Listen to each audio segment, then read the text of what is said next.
All right, so as I was saying before I started the recording, it's hard to make this class maybe as exciting and interesting as some of the other classes. And whenever I have people who want to observe my class, I would never invite them for this one because this one's a little bit tougher. It's a little bit more, less tangible, a little bit more esoteric. So I'm going to apologize to you guys in advance, and I'm going to try to make it as interesting as possible for you. But, I want to set your expectations appropriately. We're not going to be doing any SQL. We're not going to be drawing any pictures. We're going to be looking at some tables, and we're going to be figuring out, what makes a good database and what makes a bad database. And we're going to have a lot of definitional stuff here. So, that's what today's class is going to be. But I want to start off and try to make this tangible to start off with. So, here I have a table. It's a relation. And it has information about patient surgeries and stuff like that, and doctors and patient addresses and stuff. And can anybody tell me something that's bad about this table, from a database point of view? What would make this a bad database design if I just had a database that consisted of this table? You don't know which one goes into what? I'm not sure. I don't know about. Now, is there something about these fields that bothers you, or something about this table structure that bothers you from a database perspective? Yeah.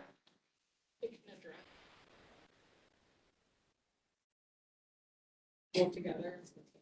Yeah. That's one thing that you might bother you a little bit about this database design is that you've got this aggregate field that includes things that could be broken out, that might be relevant. If we wanted to find, for example, all patients who lived in New York, it would be hard to query this field. It would be a little harder to query this field. Yeah. One thing that in surgery date, there are multiple different kind of separate dates. Yeah, we've got good catch. We've got some fields here that have multiple values, that might make more sense being separate records unto themselves. So that's exactly right. Anybody else see anything that bothers them about this?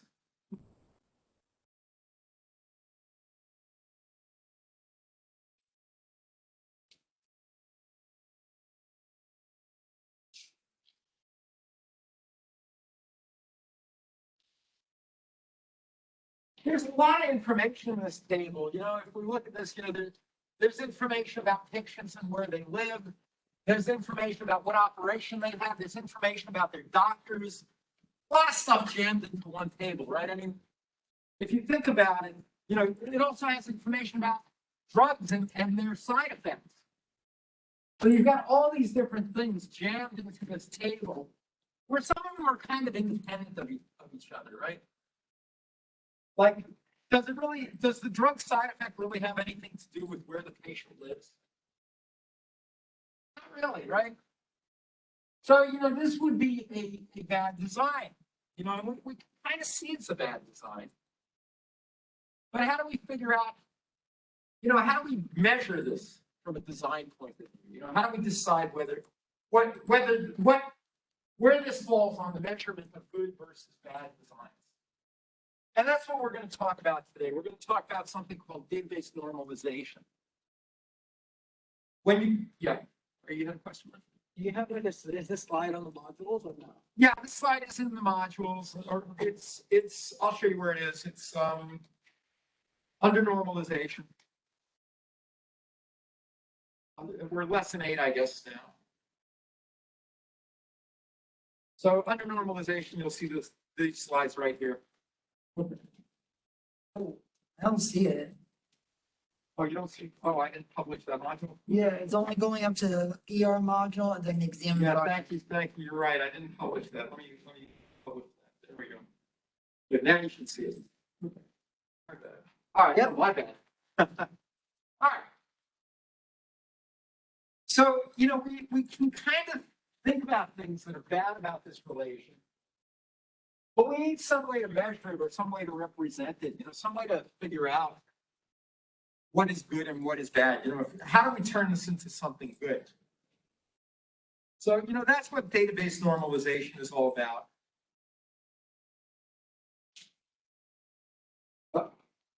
So, when we talk about normalization, there we go. We're looking at relations, and we understand that if we structure relations in a certain way, it makes it easier and more accurate to insert, update, and delete data from those relations if we structure it a certain way. And the way we do normalization is we start with an unnormalized relation, and we fix things. We find things and we fix them.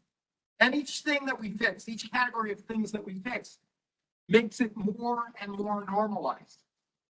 Okay. So we're using an example from a hospital. This is the citation for that. This comes right out of the textbook.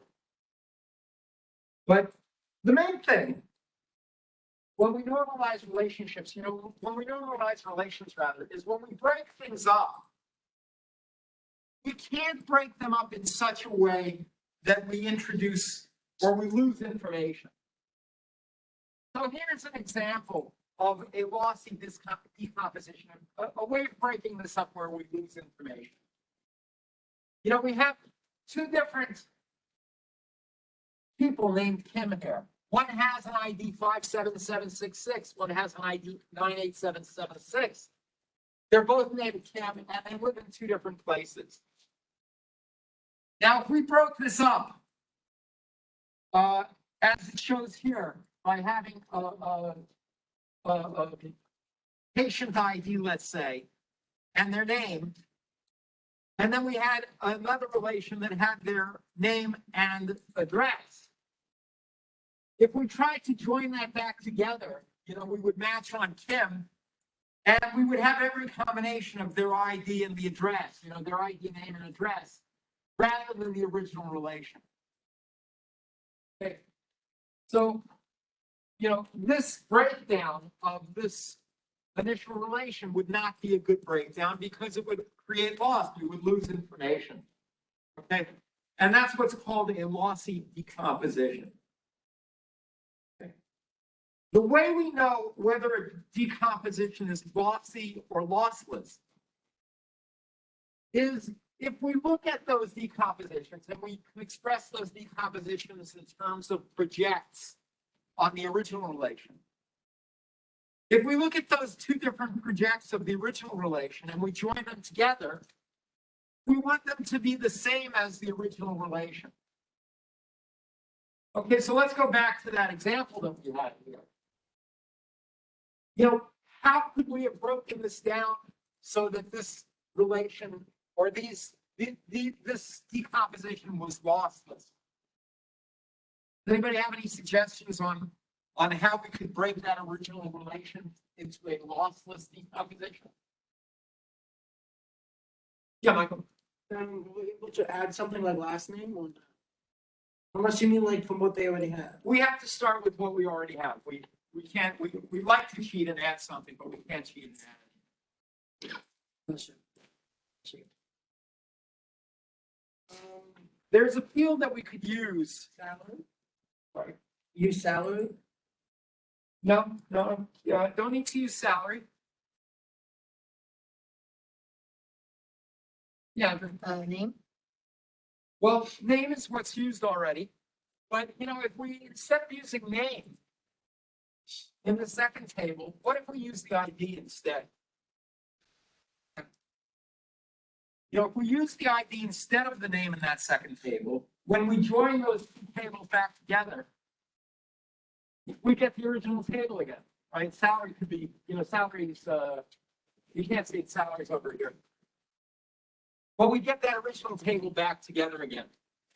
And we use the ID instead of name because the ID is unique and uniquely identifies a record in that relation. Next, does that make sense? Anybody have any questions on that?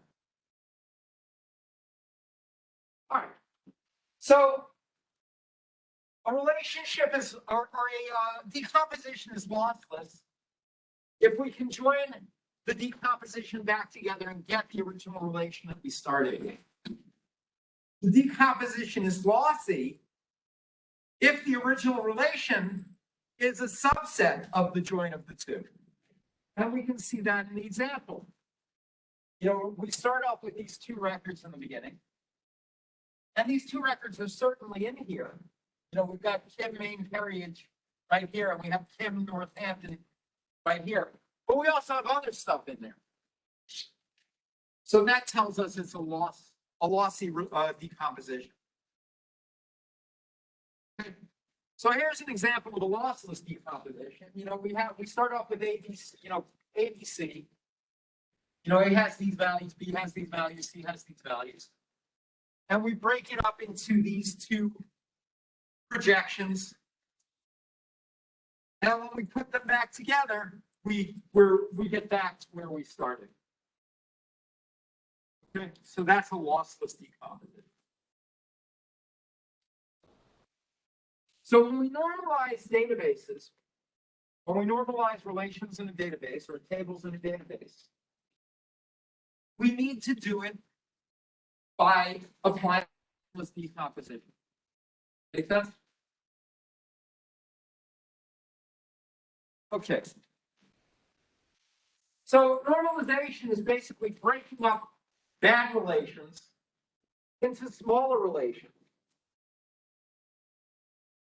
Okay.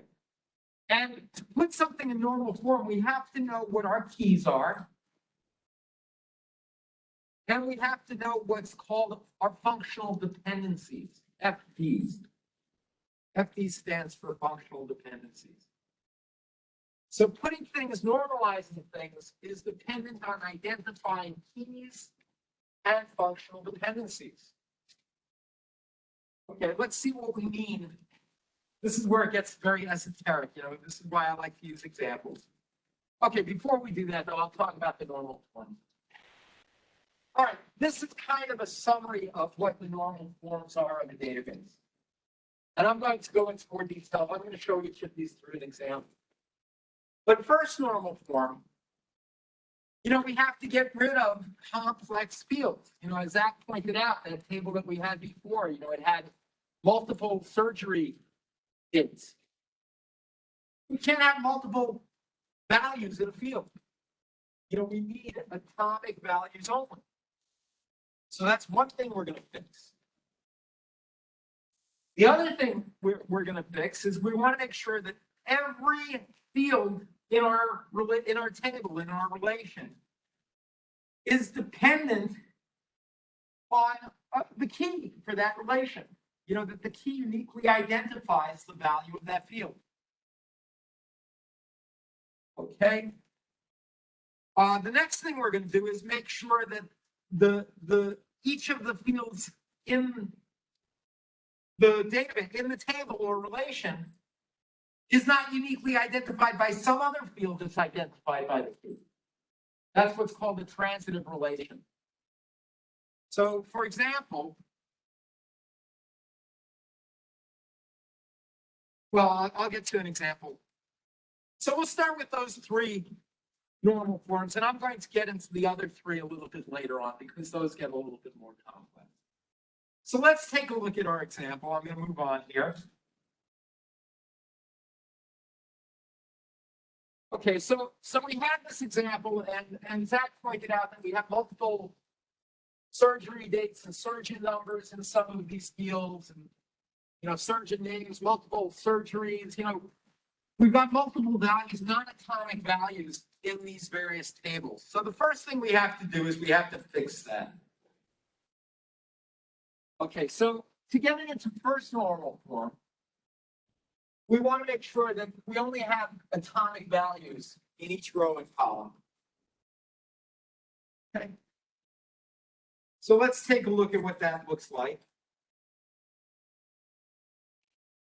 Okay, so you know, we break up the surgery date into separate records. We break up the surgeon number that corresponds to those surgery dates. And then we have, you know, the surgery. Each surgery is only one surgery.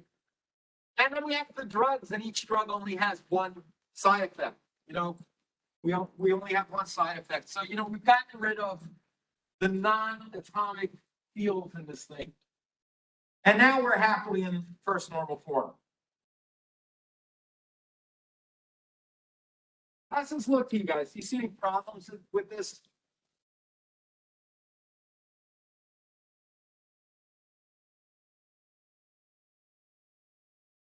What?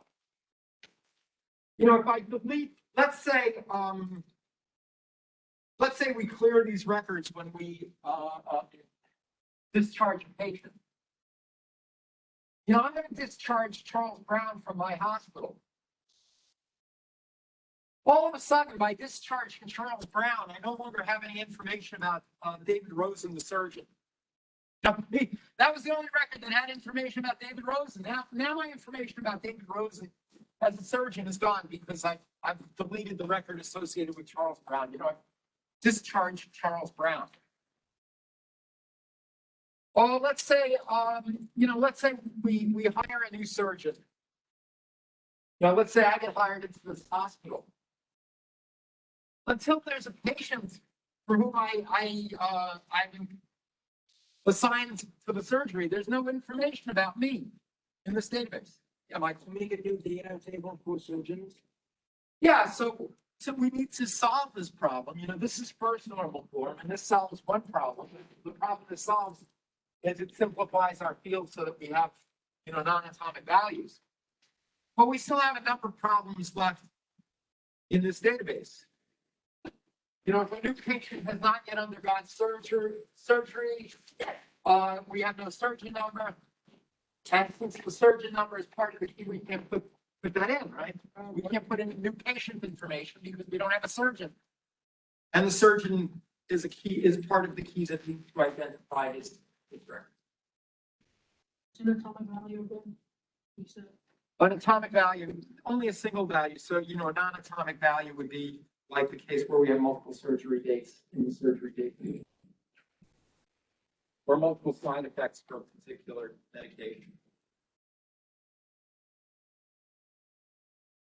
So, if we have a new patient, but the patient hasn't undergone surgery, we don't have a full record to insert in this table. If we hire a new surgeon and he hasn't been assigned an operation yet, we would have no way to include that person in the database because, these fields are uniquely identified by both, patient number and surgeon number. If a patient comes in for a new procedure, and they've moved, we'll need to change their address and all the records that patient is already listed.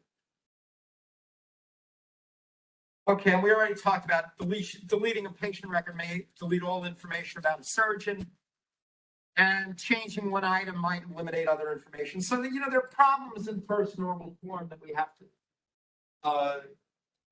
resolve. And in order to resolve those problems, we need to understand the relationship between the fields. And this is a bit of a complex diagram. It has a lot of arrows. But if we're looking at the key that's necessary for all of these fields, the key for this relation would be both patient number and surgery date. Right? Patient number and surgery date tell us all these other things. If we know those two fields, we can uniquely know all the other things in this relation because that's what identifies that surgery and the surgeon that was assigned and the drug that was administered and all that good stuff. So the key field for this is patient number and surgery date. You need both of those to know the other values in this relation. But we also have other dependencies, like the patient number uniquely identifies the patient name. You only need that part of that key, that super key, to know the patient's name or the patient's address. The surgeon number uniquely identifies the surgeon name. And that's not even part of the key. That's a dependency that's not part of our key field. We know the surgeon number because we know the patient number and the surgery date, and that identifies the surgeon number. But, the surgeon number itself uniquely identifies the surgeon name. We don't need anything other than the surgeon number to know the surgeon name. And likewise, the drug administered tells you what the side effect is. We don't need to know anything else other than the drug administered to know the side effect. So, we do have, this is a decent relation in the sense that we can derive all these fields from the key here being both the patient number and the surgery date. But the bad thing about this is, there are a lot of dependencies here that don't require the key. That are between other fields in this thing as well. Did I explain that right? Okay. Any questions on that? So when I draw this diagram, with all these arrows, what I'm doing is I'm identifying what's called the functional dependencies in this relation. Okay, which fields are uniquely identified by other fields in the relation? Okay. So, patient number uniquely identifies patient name and patient address. Surgeon number uniquely identifies surgeon name. Drug administered uniquely identifies side effect. Those are other dependencies beyond the key dependency that we have here, where we've identified the key as being patient number and surgery date. So putting this in normal form, in the next normal form, is taking advantage of identifying these dependencies to figure out how to split this relation further. Okay. So let's talk about second normal form. A relation is in second normal form when every non-key attribute is fully functionally dependent on the primary key. And what that means is that, every non-key attribute needs both, like if you have multiple values that are in part of your primary key, you need both values in that primary key to uniquely identify that non-key attribute. Okay, so let's look at that. Why is this not in second normal form?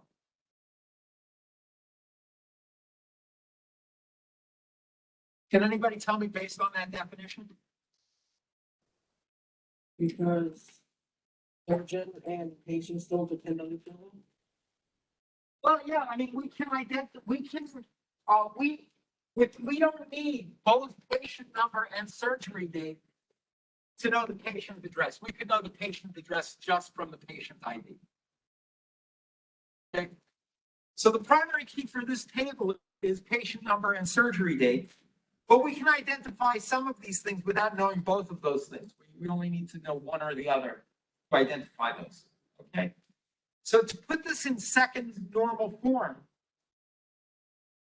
we want to break this into relations where the key for the relation uniquely identifies those things and doesn't identify, the key doesn't identify things that are, you don't have something more in your key that doesn't identify those things. Okay, so to break this into second normal form, we created one relation that's just based on patient number. We create another relation that's just based on surgeon number because this doesn't require both the patient number and the surgery date to know the surgeon name. Yeah, like So now you're breaking them up into different tables. yeah, exactly. Okay.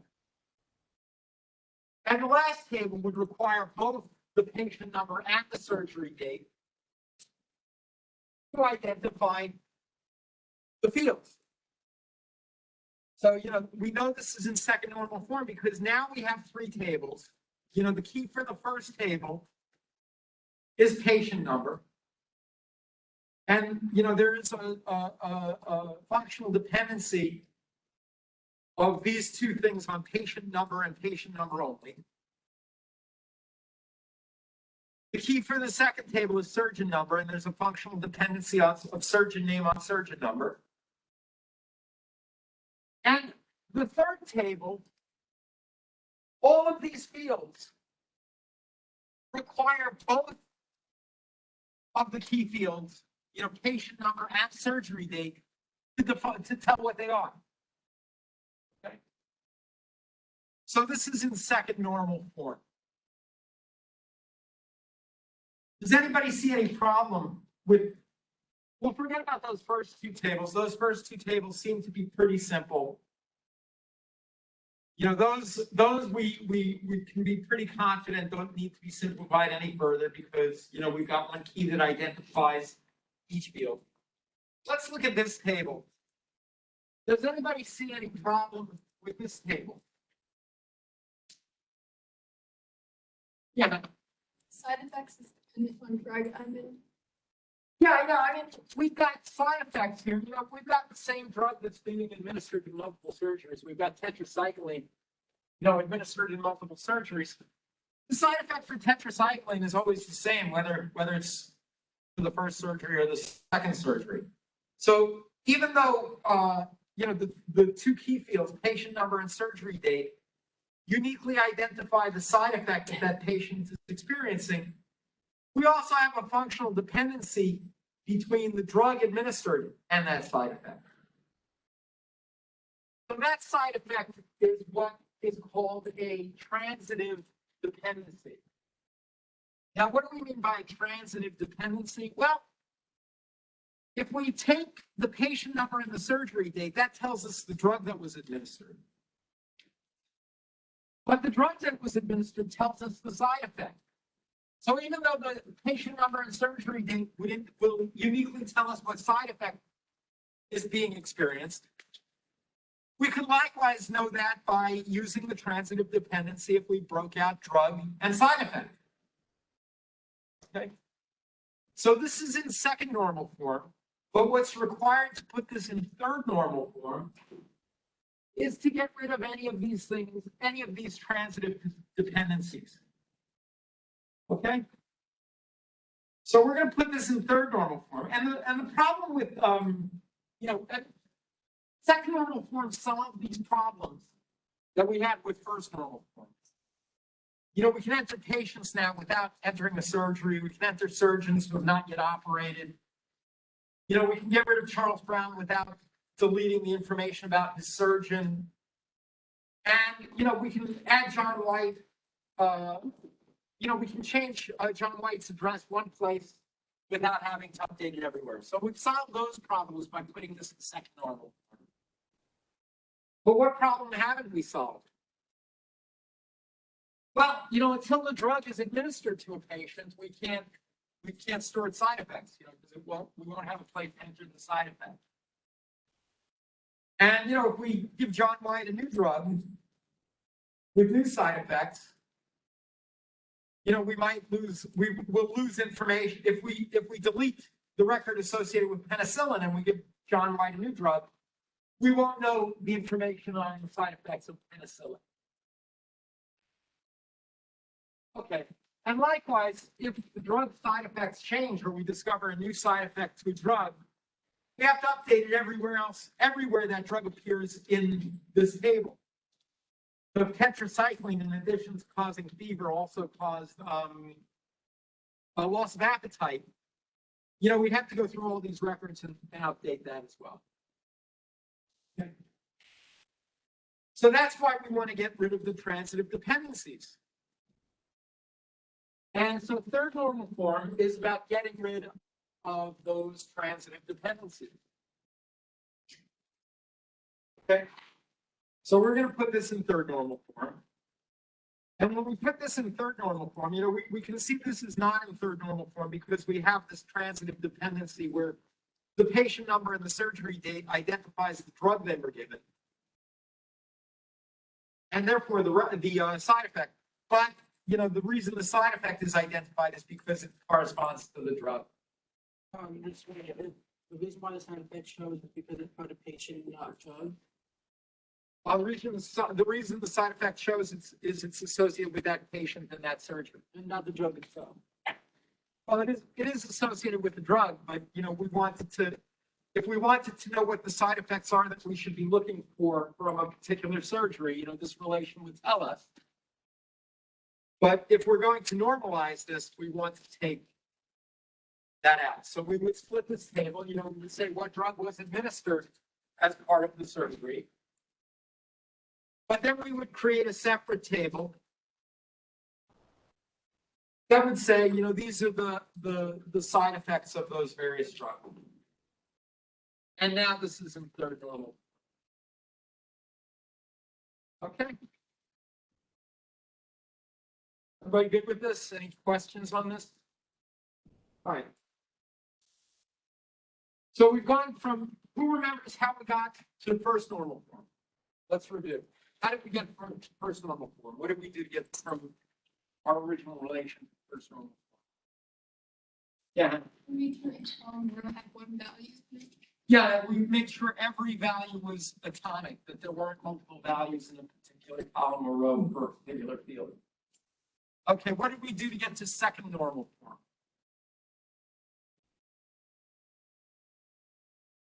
Anybody remember? Make the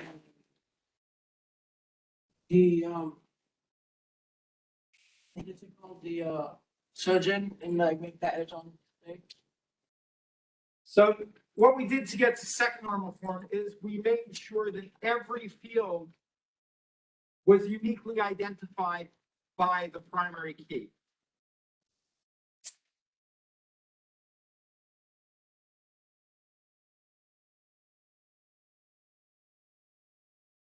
Okay. So to get to second normal form, we made sure every field was uniquely identified by the primary key. And then what did we do to get to third normal form?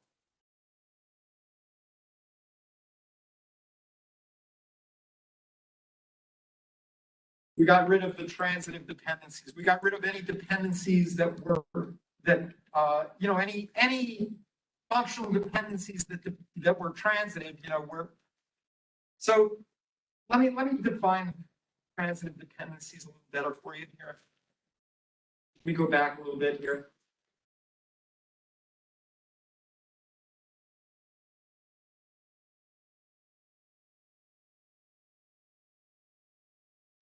Okay. So a transitive dependency says if A, this arrow means implies B, and B implies C, then A implies C. That's a transitive dependency. Okay. So in this case, the transitive dependency is the surgery date and patient number implied the drug, and the drug implied the side effect. So, we got rid of that by just splitting out the drug implied the side effect. Okay. Okay.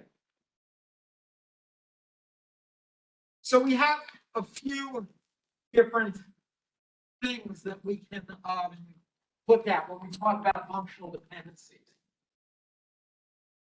If Y is a subset of X, if Y is a subset of X, then X implies Y. What that means is that if we know, for example, the surgery date, the patient number, and the surgeon number, then we also know if let me put it this way. If the patient number at the surgery date, tell us the surgeon number and the drug administered, then the patient number and the surgery date tell us the surgeon number, right? I mean, that's pretty simple. If it tells us both those things, it tells us any one of those things. Okay. Likewise, if the patient number tells us the patient address, then certainly we know the patient number if we also know the patient number and the surgery date, right? So that's augmentation. And transitivity we already discussed. If the patient number and surgery date tell us the drug, and the drug tells us the side effect, then the patient number and surgery date tell us the side effect from that surgery. So these are inference rules for functional dependencies. There are some other rules that we can look at here. But functional dependencies are a way of representing the dependencies that allow us to decompose this into normal form. All right, so let's go on from here. We're in third normal form here.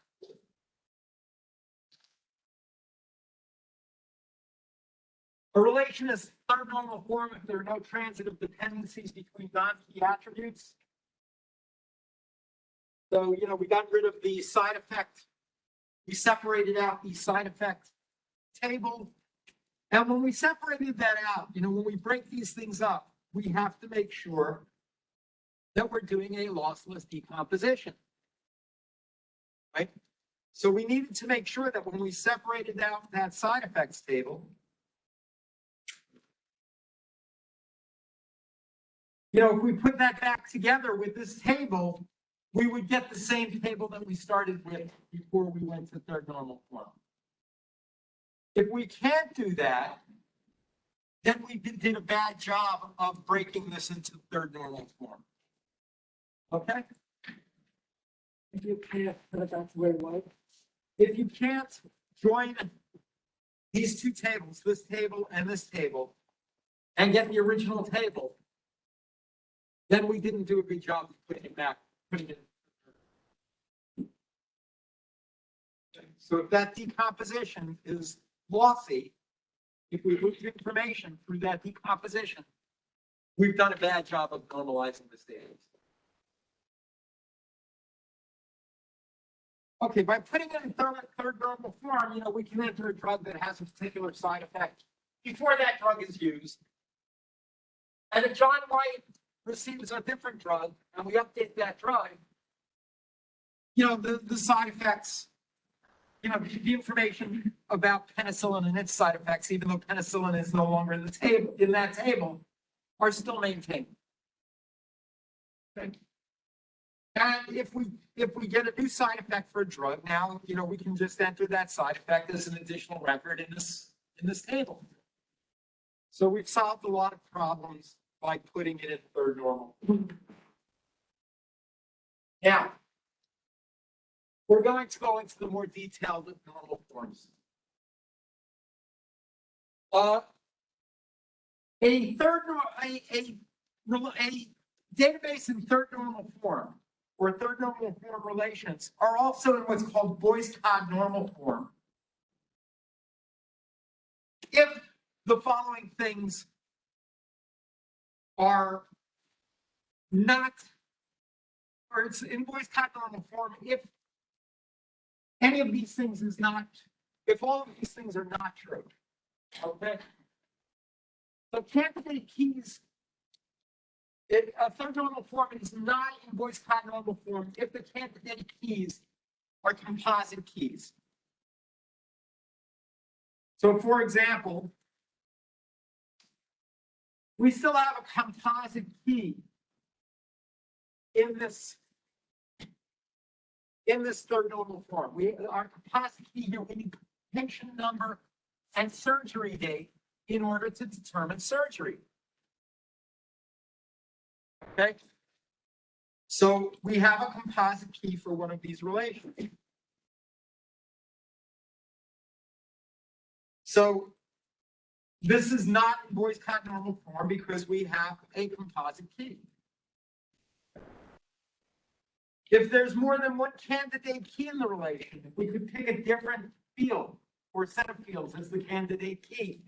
It's not in Boyce-Codd normal form. If the keys are not disjoint, if there's some attribute of those keys that's common, then it's not in Boyce-Codd normal form. So, Boyce-Codd normal form is a little bit different from these other normal forms that we've done because we need to test what's not true to determine if it's in Boyce-Codd normal form versus these other things where we were able to identify what needs to be true. Okay. So, that's how we determine if something is in Boyce-Codd normal form. And, this is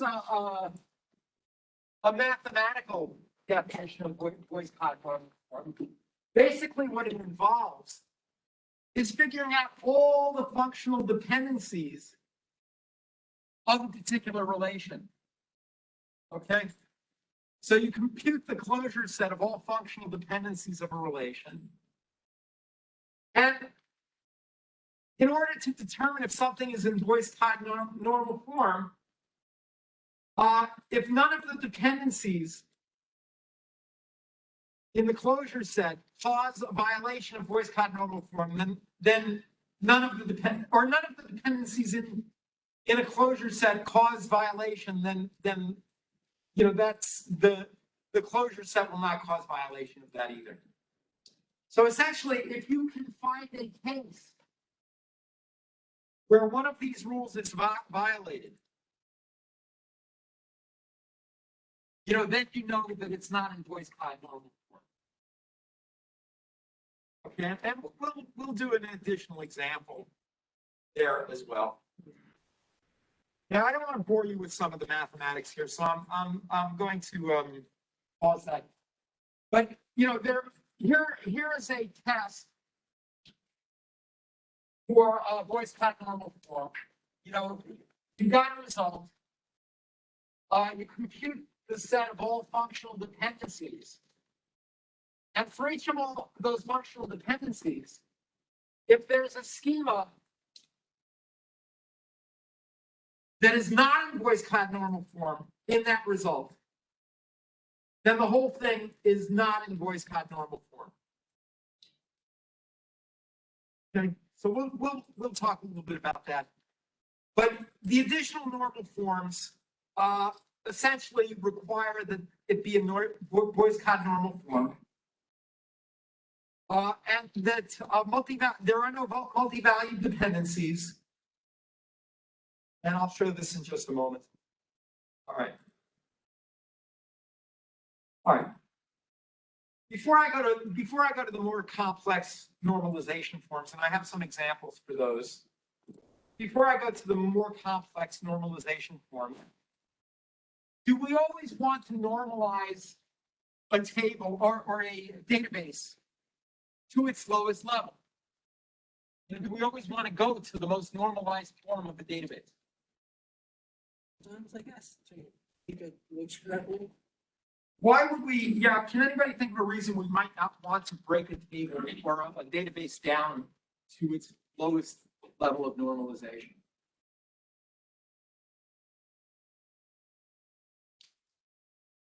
We can see if there's any problems with that. Well, when we break it down, we have to do more joins, right? We have to do more joins to put the information back together, right? If we break this down into the smallest piece parts, it means that whenever we want to answer a question about the data, we have to do more joins to answer that question. And if that creates performance problems, in our database, we may want to denormalize our database to solve those performance problems. So let's look at that a little bit. In this example, for example, we have a customer, and a customer has a set of orders. Okay? So here is a customer with a set of orders. And, in order to get the customer name for any one of those orders, we would have to do a join between customer and order. Okay? In some cases, if we want a quick view of which customer has which orders, we may not want to incur the performance penalty of, having to join to get that customer name in all cases. So we may decide that we want to include the customer name on the order. Okay, so that's a case where we might denormalize in the interest of processing our orders more efficiently.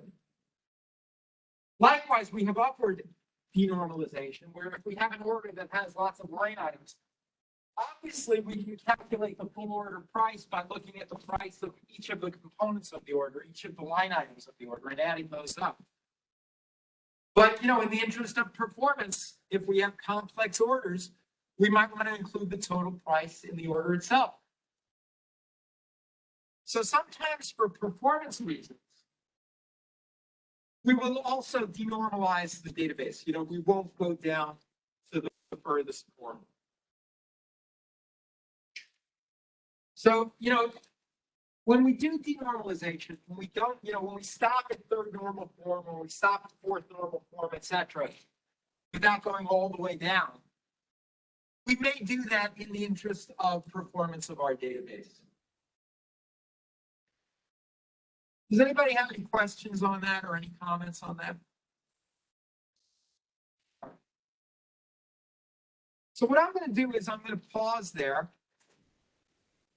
And, we've gone down to third normal form, and I've explained those pretty well. Some of the differences between some of the lower normalization forms require another example. So what I'm going to do is I'm going to hold off on our next class. I have another example that I want to walk through.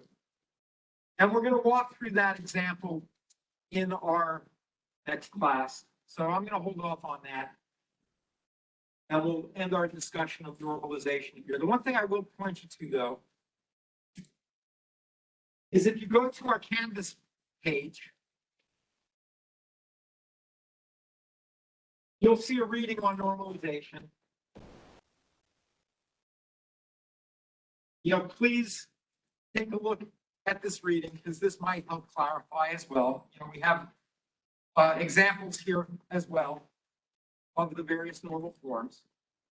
And the best way to go through this, the best way to explain this stuff is to go through examples. So you'll see this, this example here. You will see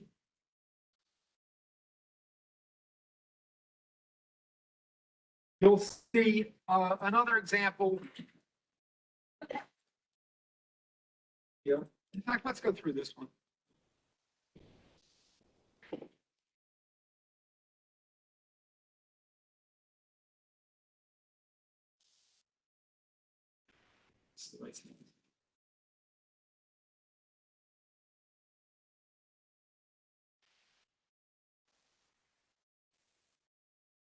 Okay, so here's another example.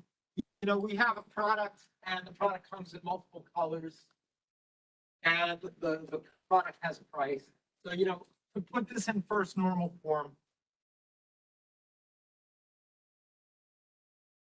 we would break out the color because color is a non-atomic field. So we would, we would need to have color. Each color is a separate item. Now here we have another table. We have a customer ID and a store ID. Customer ID and store ID identify, or the store ID identifies the location. We have this all in one table, but we don't need both customer ID and store ID to identify location. So putting that in second normal form, we break out the location into a separate relation. And that location is uniquely identified by a key, that's not a part of a larger super key. All right, so that's second normal form. Third normal form, here we have a book ID, a genre ID, and a genre type, and a price for the book. Here we could decompose that into third normal form. We have the book ID, which uniquely identifies the genre and the price. So this table has a key where both of the other attributes depend on just the key and nothing else. And likewise, the genre ID uniquely identifies the genre type. So that's in third normal form. Okay. So here for Boyce-Codd normal form, we have a student who's taking a course, and that course has a teacher. So in order to know the teacher, we need to know both the student and the course. Because DBMS is taught by multiple teachers, and the student Damon is taking multiple courses. So in order to know both the course and the teacher, in order to know the teacher, we need to know both the student and the course. And the problem with teacher is teacher also identifies the course. You know, in this case, we know that Ayush teaches database management. We know Rahul teaches ecom. So, you know, we have a unique dependency here between teacher and course. So we can decompose this into voice cod normal form by having, you know, the teacher and the course in a separate table. So even though this is in third normal form, because there are no transitive dependencies, you know, we can decompose this into voice cod normal form by separating out teacher and course. Okay, in order to make something fourth normal form, you know, we have to have a simple key. You know, we can't have multi-value dependencies beyond a candidate key. So, you know, here we have multi-value dependency. We have major and hobby dependent on student. So, you know, what we want to do in order to break this into fourth normal form is we would have a separate table that tells the major dependent on the student, that tells the hobby dependent on the student. So we have no multi-value dependency. Major and hobby together don't depend on student. Each one individually is broken out to depend on student, and that's fourth normal form. Okay. You know, so if a student changes their, you know, the student changes their hobby or changes their major, those changes are independent of one another. And therefore, you know, you don't want those being in the same table. Okay, fifth normal form, it's in fourth normal form, and we further decompose it to eliminate anomalies. So here we have a seller, and we have a company and a product. You know, the seller define or the company and the product are both defined by the seller, but the product is related to the company uniquely. So, you know, we can decompose it into fifth normal form by saying what product the seller sells and what company the seller represents. Okay. But, you know, we also have the company, and the company defines the product. So we would have another relationship that showed the relationship between the company and the product, and that would be put into fifth.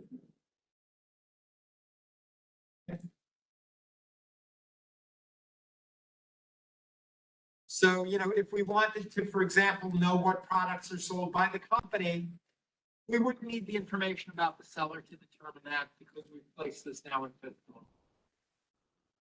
So essentially, just keep doing the same process over and over and over until it gets super basic.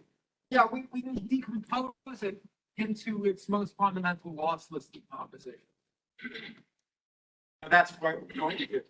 And we decide when to stop. You know, the way we decide when to stop is when we see efficiencies or inefficiencies being introduced as a result of that decomposition. Okay. All right, so I'm going to end there. You know, I'm going to do one more example of this that will hopefully clarify. You know, I think the getting to third normal form is fairly intuitive. I think getting beyond third normal form is where the issues come up. So what I'm going to do is, in our next class, I'm going to go through an example specifically on voice cod, fourth and fifth normal form that will clarify those hopefully a little bit better. But I'm going to end that there. And I'm going to remind you all, number one, you got a Java JDBC assignment due. Let's bring up our Canvas page here.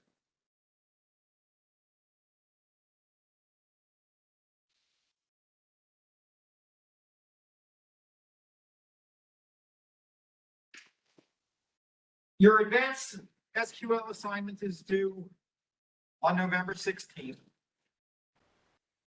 So, write a simple JDBC program. Oh, by the way, I have to get rid of this. I need to make this 0 points. This is 0 points. It's just necessary to do the other assignments in some cases. So I'm gonna make this 0 points. So this is the other assignment is dependent on doing this assignment. So I'm gonna do that one. So you've got a Java JDBC assignment due November 18th. You've got an ER model due November 23rd. And tomorrow Thursday is your second exam that will cover introductory and intermediate SQL. That exam will be here during class on Thursday unless you've been notified otherwise. And it will cover all the things that we've covered in the past 2 homework assignments that you guys have turned in. So, you should certainly study the chapters on introductory and intermediate SQL. You should study the slides that we went over in class on those topics. And you should review your homework to make sure that you're comfortable with those homework questions. I didn't go over the intermediate SQL homework yet because I wanted to give anybody who hasn't turned that in another day or so to do it, but I will be covering that in our Tuesday class night. Does anybody have any questions or comments?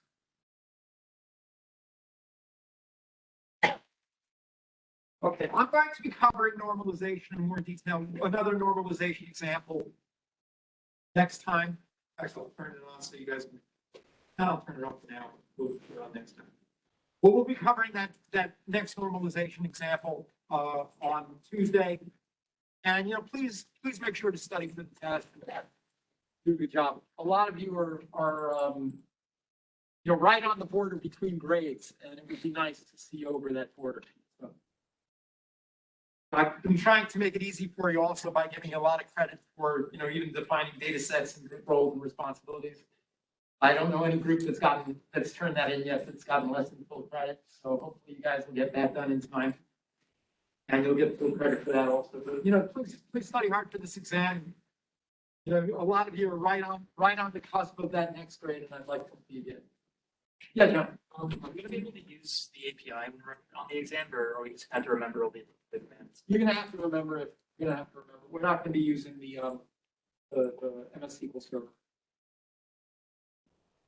And truthfully, there's no database. There's a description of a database in the exam, but there is no actual database. Okay. I'll tell you what, if you want to use MS SQL Server to test things out, you can certainly do it because there is no database. The queries are not against a real database. But if you want to test some, syntax, I'll let you do that. Okay. So wait, is it gonna be like the old test with like the Excel stuff? It's going to be in Word. Oh, Word. And then we said it's gonna be like just And then the like third test will be in PowerPoint. it's gonna be like not about a specific database, just like how to write it essentially. It will describe a database and you will have to write queries against that database. Okay. Yeah, that. Any relational algebra or anything like that on it? Or? No, SQL. Oh, that's good. I've been practicing with SQL a lot lately, so. Good deal. Yeah, if you need to write out a relational algebra statement to help you do the SQL, you're more than welcome to do that, but it's all SQL. The answers are all